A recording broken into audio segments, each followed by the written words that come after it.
welcome back to the Coaching Corner. So I had been putting these on YouTube and had only been putting on YouTube, but I thought that a lot of people could benefit from them just being on my podcast as well. So the Coaching Corner is like having a coach in your pocket. So I am Clarissa Thomas. I'm a behavioral health coach, and these are tips and tricks that I give my clients and I utilize in my own personal life to better my health and my condition of premenstrual dysphoric disorder, but also in my clients' lives for weight loss and muscle gain and working on their nutrition and their mental health. So I hope you guys enjoy this and adding these small snippets into your podcast feed from me.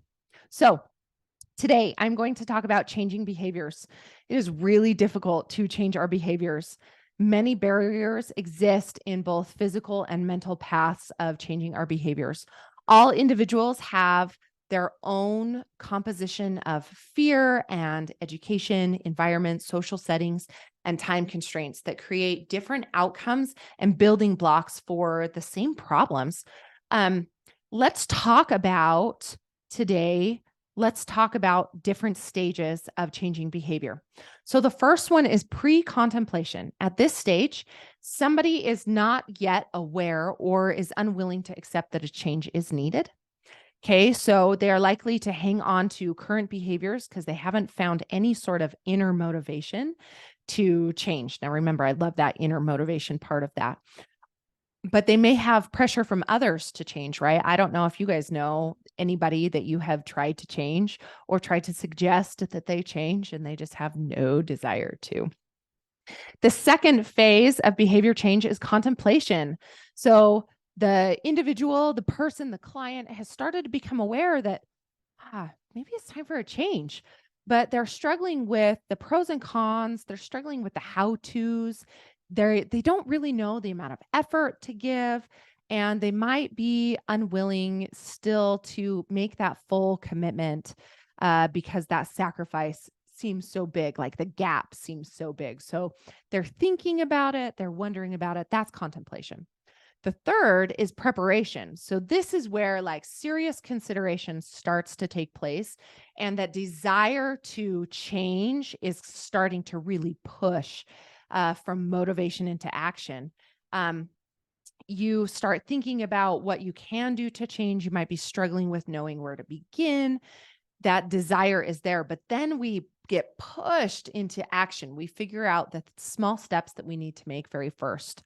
We start taking physical action, moving beyond the stages of normalcy and pushing into mental effort to make the changes in that behavior. This is where we have to have complete awareness and commitment, because so far we've only been considering and maybe planning, but we really haven't taken action. This is one of the very most difficult steps to make, is kind of those first steps and then staying committed to those first steps. Because motivation dies, and we have to learn commitment instead to keep momentum.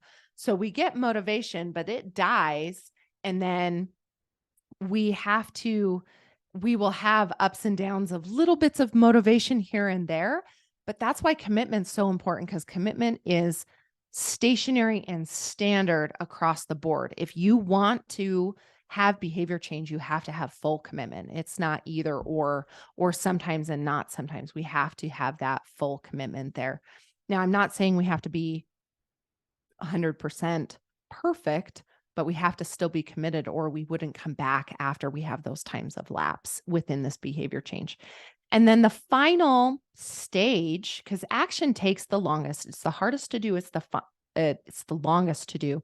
And then we have maintenance. So maintenance is where in science is considered maintenance after 6 months of constant behavior change and focus on this behavior. So then it becomes second nature to your lifestyle, to your body, to your health, to, whatever you're applying this to. So it doesn't mean that you stay here. So maintenance is still work, but it's just not nearly as hard of work as the action step is.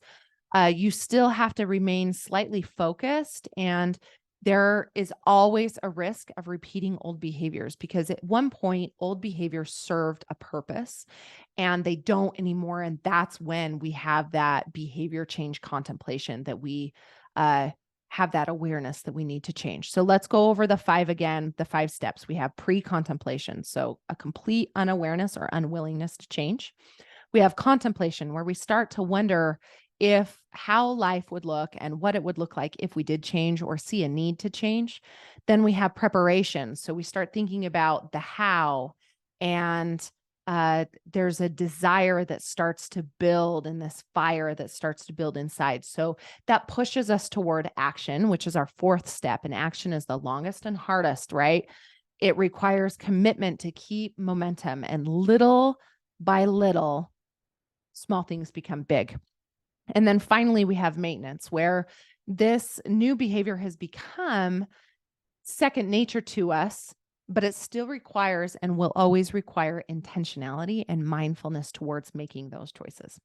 Hope you guys learned something today on the Coaching Corner. Thank you for joining me, and welcome to those who were listening to the Listen and Know podcast and now get this little bit of extra every week.